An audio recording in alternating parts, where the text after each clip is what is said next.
అన్న నమస్తే. నువ్వు పెద్ద మనిషితోని కొద్దిగా పెద్ద మనిషి గొల్లు కాస్తున్నాడు.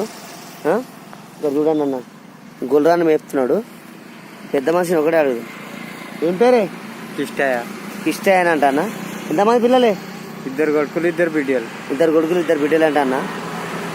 పెళ్ళిళ్ళు అయినా పిల్లలు? 2 బిడ్డలే ఆయన. 2 బిడ్డలు అయినా అంట. ఇంకా ఈ కొడుకులే కాలేవంట. కొడుకులే కాలేవు.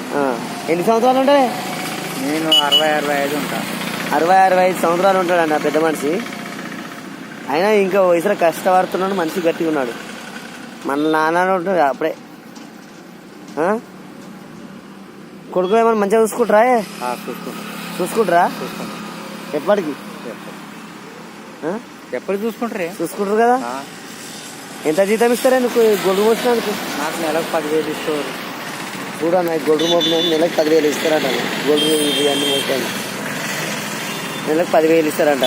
10,000 కష్టాన్ని గురించి ఆయన ఇవాళ దసరా రోజు ఆయన పని చేస్తున్నాడు అన్న. ఆయన కొత్త బట్టలు వేసుకొని ఇలా సంతోషంగా ఉండాలి. రోజు గొడ్రు మెప్పుకొని ఉంటుండు. అది ఎవరి గురించన్నా? పిల్లల గురించే కదా. ఇన్నేళ్ళు కష్టపడుతుంది, 65 సంవత్సరాలు పిల్లల గురించి. ఆ పిల్లలన్నీ అర్థం చేసుకోవాలి. పండుగ రోజు మా నాయన తీసుకుపోయి ఇంత ఖుషిగా ఉంచాలి. మా నాయన కొత్త బట్టలు ఇప్పి చదివించాలి. ఆలోచన వాళ్ళకి ఉండాలి. ఉండొద్దని అంటలే.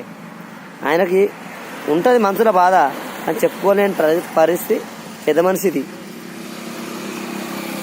ఆయన బాధ చెప్పుకోలేడు. కొడుకులు మంచిగానే చూస్తారు అంటారు. కానీ నేను ఎందుకంటే దసరా రోజు నువ్వు ఇక్కడ ఎందుకున్నా అని నేను ఉద్దేశంతో వీడియో తీస్తున్నా. నాయన నమస్తే.